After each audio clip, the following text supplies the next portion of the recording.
On the next Dragon Ball Z.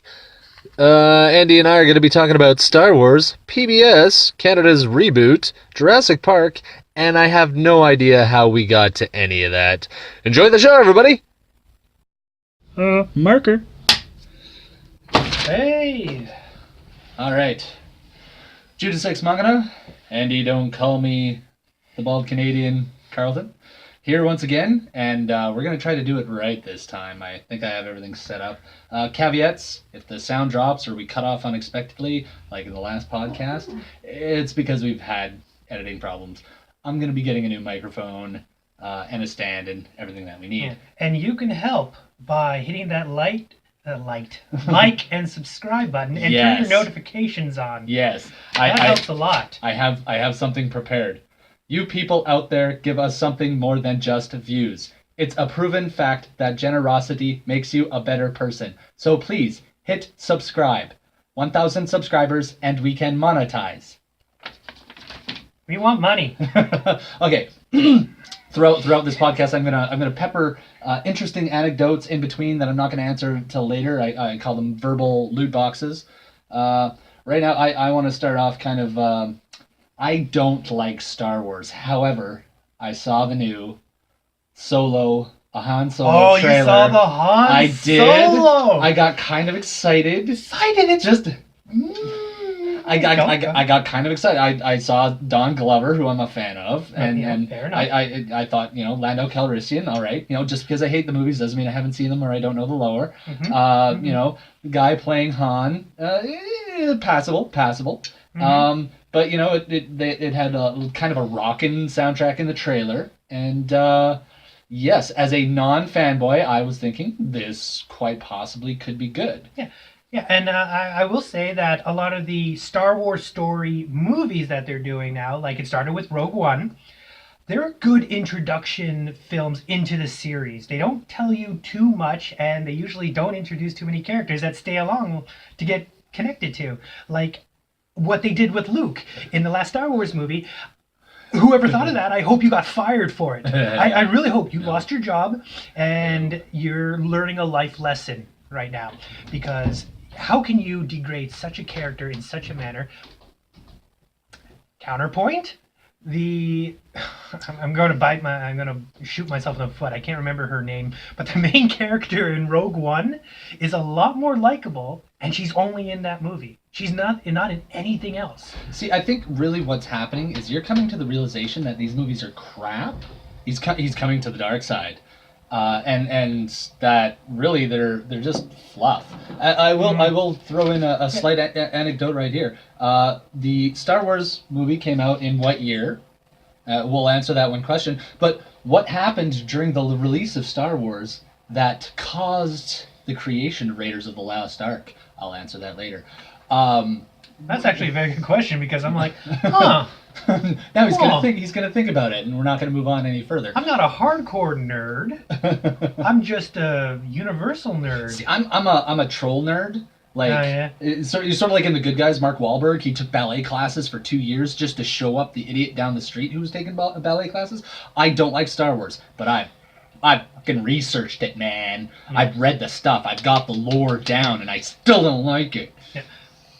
But to go back to what you're saying about the Lando Calrissian. Lando Calrissian. I know it's a hard one for you Star Wars fans. The Han Solo movie, who cares?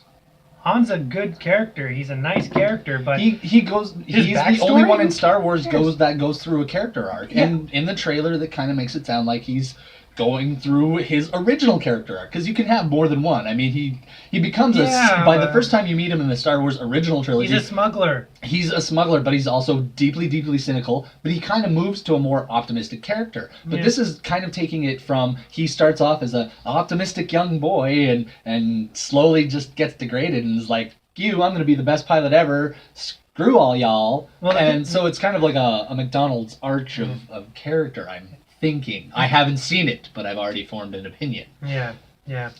I got my opinion too, and the whole movie just seems completely unnecessary. Who cares? Well, episodes 1, 2, and 3 were completely unnecessary. No, they were telling an actual story. They were telling actually a Of connected trade story. routes and tariffs. Oh, sorry. I was thinking the original three. I think I it was was the thinking original episodes three. 1, 2, and 3. Yeah, no. Yeah, So one day I'm going to watch the machete version where you watch them in the story order that makes the most sense and they leave out episode 1. You Oh, you got to include like the Clone War cartoons. No, it's just the movies. It's the machete version. Okay, because I will recommend the Clone War cartoons from the 2D Clone War cartoons to the 3D ones. They're actually really, really good. I will recommend the Ewoks cartoon. God, those are great. I've destroyed his childhood just by saying I that. grew up with only 3 channels. I still saw As it a kid, on- I saw it on, never like- saw the Ewok. I saw Return of the Jedi. I remember. And as a kid, Okay. I did love that movie, but I saw You it had- and He had That's 3 channels. He had 3 channels, and you still managed Yeah. to see Reboot, a DVD no, series no, no, he no, no, borrowed no. That's of mine. that's later on. I was like over 10 years old, but like Oh, in okay. from my toddler to my young, like under 10 years old, my family had a television with a knob. Only was the 3 remote. only 3 channels work. One was a news station. I think it was PBS. One Great. was this quality programming. yeah. Oh yeah. Well, I watched it for Sesame Street. Everybody did. Yeah. And then there was some other channel, and the other one was French. And that was it. That's all we had. So seeing all Yeah, that those sounds about cartoons like in the 80s and Anybody early listening? 90s, Anybody we didn't listening get. out there? We're Canadian, so we didn't get. We knew of American culture. We didn't always get it in the area. Oh, I knew of American culture because of PBS. Yeah, you know, the Charlie Rose and the McLaughlin Group and Mhm, all those fun ones. But going back to Reboot, you've had a chance to rewatch the series. Yes, I was able to get the hold of the DVDs, and I've already seen the whole series. The whole series, like remember. For those of you who don't know, it is Tron in a very crude early '90s computer graphics. I do recommend it if you can just get over the animation, because and the first season. as I was rewatching it, I could not get over the walking animations. They were yeah. they were like, Warning, incoming. Bob! Warning, Now, incoming. that animation is actually more of the story animatics that they use for big blockbuster CG films. Now they can just crank that out. It took them forever to get those ones But out. the The storyline's amazing. It was a group of atheists read the Bible and were like, "We're going to do this in a computer." The user is pretty much God who randomly attacks portions of the city and destroys and nullifies them. There's the devil characters. the whole concept of it's inside of a computer. So all the bits, all the binomes, and like everything like that, it all has its own unique personality. Tron. Think Toy Story, but yeah, you can say Tron, but think Toy Story, but with like computer chips, and the data is all sentient. You don't have to lean in. Like I gave you your direction.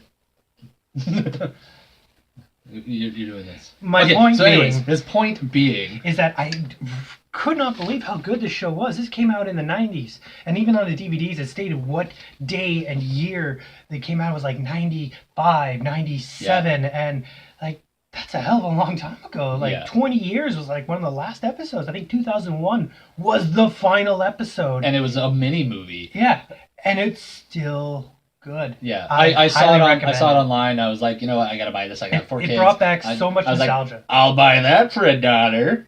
Little cute. I'll give you the reference to where that was. Oh, I know that. Well, he knows that, and But I'll rewind a little bit and give the tidbit. 1977 Star Wars first came out.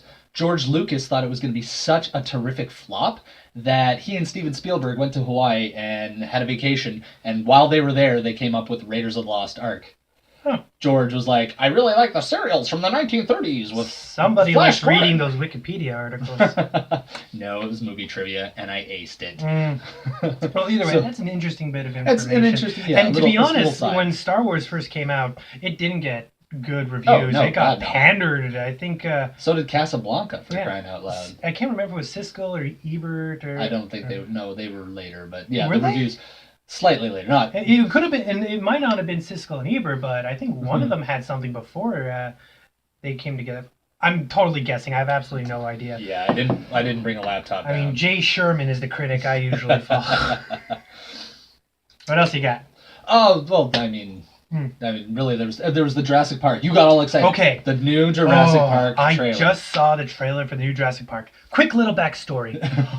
I love dinosaurs. I love everything about it. In this movie, the raptors learn to talk and make it to the island. Make it off the island. Wait, no, what? That was the critic. Okay, Oh, yeah. I will assume the name of Mr. Pilkington, and Yeah. the other raptors and I will get jobs on the mainland. Yeah. But I've always liked dinosaurs as a kid. You know, Jurassic Park blew my mind. Who doesn't? And I still love dinosaurs, you know, to an extent, as any adult could. And I'm like, Raptor I'm one Jesus is sexy. I'm one of those people that gets completely offended when they're like, dinosaurs had feathers. I'm like, no, they didn't. No, stop saying that and stop showing me scientific Tyrannosaurus evidence. Rex was a giant chicken, people. No, he was badass. Okay, another interesting little tidbit, the Tyrannosaurus Rex, he had a combination of dog, penguin, tiger, alligator, and elephant sounds in the first movie, which was released in 1990. I'll give you the answer later. Oh, But- I was actually going to answer that. Oh, okay, well, then you can answer it 95. later. Nope, haha, wrong, 1993. 5-3, who I cares? gave that answer, that loot box, a little bit early. All right, anyways, so giant chickens, yeah, Jurassic Park, go on. Yeah, Giant so- chickens. So yeah, I'm one of those people. Stop that. Please stop that. They're not very You terrifying when they mock. cluck. You mock everything I care for. I love lots of things that I mock. Anyways, so this trailer for the new Jurassic World came out, and okay, Jurassic World 1. It's got like lava. listen. Jurassic World 1, mixed opinions about it, but in the end, I am glad that it's back and it's, you know, it's tolerable. I don't hate the Jurassic World movie, the first one, but there's so much things that I'm like shaking my fist at.